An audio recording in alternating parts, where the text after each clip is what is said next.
Boys and girls, welcome back to the wonderful world of Math Minute. I have my book set out in front of me. If you forgot what it looks like, this is the cover because I didn't have an actual cover to photocopy, but next time if we do this, hopefully I will. I'm going to turn to Math Minute number 5, and I'm going to continue in just a moment. All right, sorry for that brief delay. I just wanted to make sure I was actually on minute 5 because I've done that before where I've tried to work ahead and it doesn't work out so well. So anyway, we're on minute 5. I'll zoom in, we'll get started, and then we'll move through the rest of our day. I'm zoomed in, I have my name at the top of my paper, and I'm going to go through and just read the directions to you, and then I'm going to pause the video and you can do your work, and then we'll check your work, numbers 1 through 5, and then we'll do the same thing in the next round until we finish. So, number 1, there are blank corners on the shape. Corners are these points here where two line segments meet and close up a shape. Number 2, Eli has 2 dogs, Anna has 5 dogs. Who has the greater number of dogs? Or you could say who has the larger number of dogs. Number 3, 3 plus 6 equals, that's a number sentence. Number 4, circle the picture that shows symmetry. And for those of you who don't know or forgot, symmetry is kind of like a butterfly.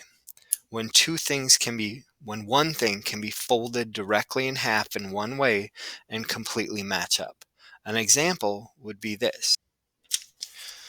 I have just a little post-it note for a demonstration, but if I match my corners up when I fold this post-it note, I can create a line of symmetry right along this line.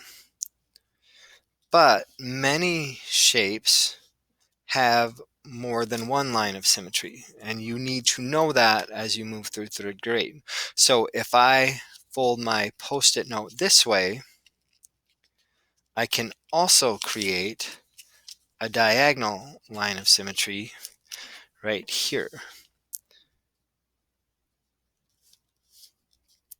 So again, just like a butterfly, if you took the butterfly and without hurting it, you were able to fold it in half on top of itself, it should be symmetrical or the same on both sides, almost like looking into a mirror.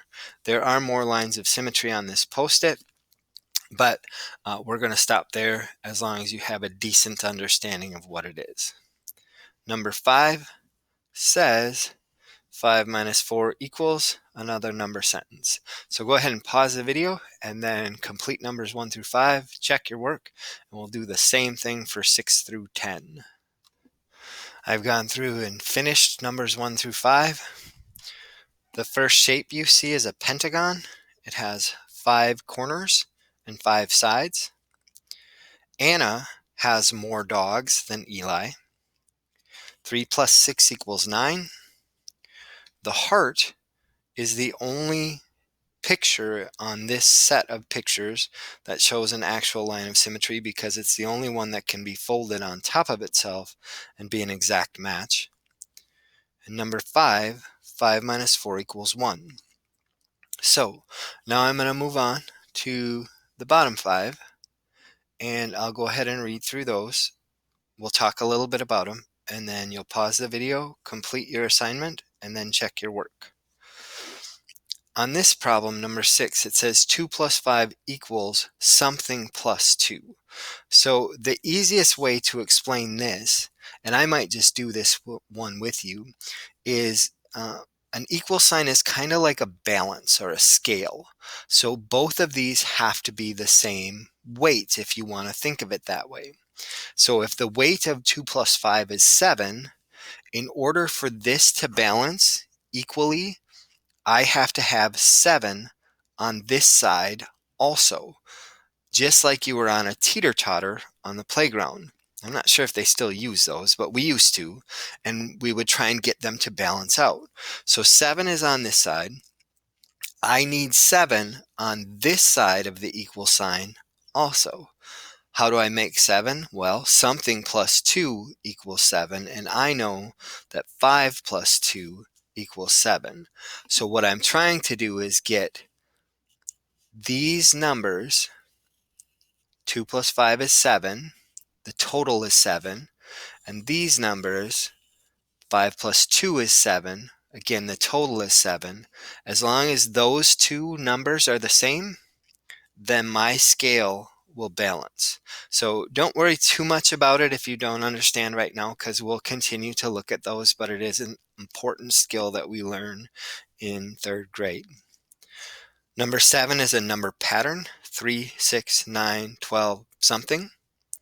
Number 8, write 7, 5, and 12 in order from greatest to least. And again, that is the biggest to the smallest. Greatest to least means I'm going to start at the largest and work my way to the smallest. Number 9, for questions 9 and 10, write before, after, or between to complete the sentence. 7 is before, after, or between 6 and 8. 21 is before, after, or between 31 and 41. So go ahead and pause the video and complete your assignment and just come back quick to check it, and you'll be all set to move on to the math lesson for today. I did zoom in a little closer because I felt like I was a little far away from you, even if I am virtual. But again, number 6, the answer here, I want to be clear, what goes in the blank is 5. Okay, I need the 5 plus 2 to balance it out, but my actual answer is 5. Number 7, 3, 6, 9, 12, 15. Number 8, 7, 5, and 12 in order from greatest to least is 12, 7, then 5. Number 9, 7 is between 6 and 8. And number 10, 21 is before 31 and 41. Thanks, kids, for listening, and you can go ahead and move on to your next assignment. Bye.